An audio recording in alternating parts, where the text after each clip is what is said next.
સાંભળો, જમવામાં કારેલાનું શાક ને રોટલી કરું, જમી લેશો ને? હા બનાવી નાખું, ખાઈ લઈ. હા. એક મિનિટ ઊભી રહેતો. આ તે હાડી નવી લીધી? મેં તો કોઈ દિવસ જોઈ નથી. હા, આજે આ નવી લીધી છે. કેવી છે? બહુ સારી છે. છે કેટલાની? બહુ મોંઘી નથી, ખાલી 800 ની જ છે. તે પૈસા ક્યાંથી લીધા? મારા પાકીટમાંથી લીધા? નહીં નહીં, તમારા પાકીટમાંથી મેં નથી લીધા કાંઈ. મારી પાસે હતા જ તે પૈસા, એની મેં લીધી. કાંઈ વાંધો નહીં, ત્યાં ખાવાનું બનાવ. હા.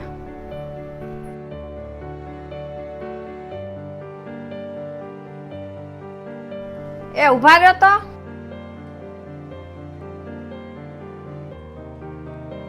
હું તમને એમ કહેતી હતી કે 2 કિલો તેલ લેતા આવજો ને. આ હું બીજી હાડી પાછી લાવી? હા, કેવી લાગે છે હાડી? સારો છે, પણ તે 2 દી પહેલા હાડી લીધી હતી ને. પહેલા તો એ હરખી રીતે પહેરી લેવી જોવે ને, પછી બીજી મગાવવાની હોય. એ હાડી મારે જેટલી પહેરી હતી ને એટલી મેં પહેરી લીધી. હવે હું નવી હાડી લઈશ ને પહેરીશ.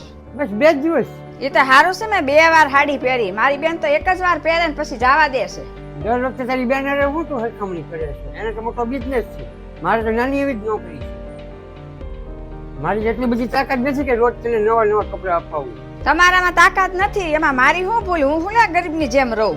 પહેલી વાત તો એ, મેં તમારી પાસે થોડા પૈસા માંગ્યા છે, આ બધા મેં કપડા લીધા એના. હું ખોટી માથાકૂટ કરો છો મારી યારે. હારું તું તે મને યાદ કરાવ્યું. હું તને પૂછવાનો જ હતો કે હાલી તું લેવા હાટું તું પૈસા ક્યાંથી કાઢો છો? તારી બેન આગળ તો નથી આવતી ને? મારા કે એટલા બધા ખરાબ દિવસો નથી આવ્યા તે હું કોઈ પાસેથી પૈસા લઉં. હું બધી વસ્તુ મારી હું લઈ શકું છું, અને તમે ખોટી મારી યાર માથાકૂટ કરો માં. તમારે મોડું થાય છે, તમે કામ ભેગા થાવ.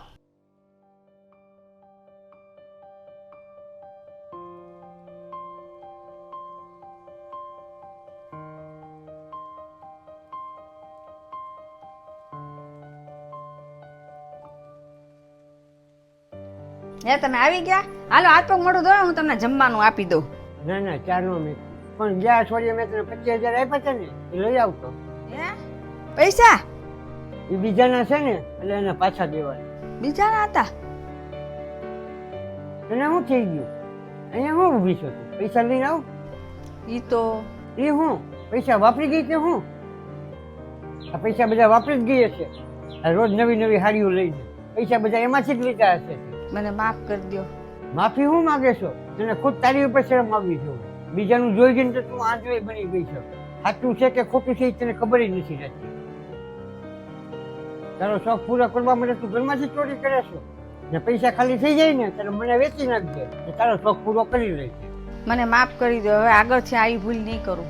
એક વાત કાન ખોલીને સાંભળી લેજે. એટલી ચાદર હોય ને એટલી જ મોત તારવાની, એટલે બધું બરબાદ થઈ જશે.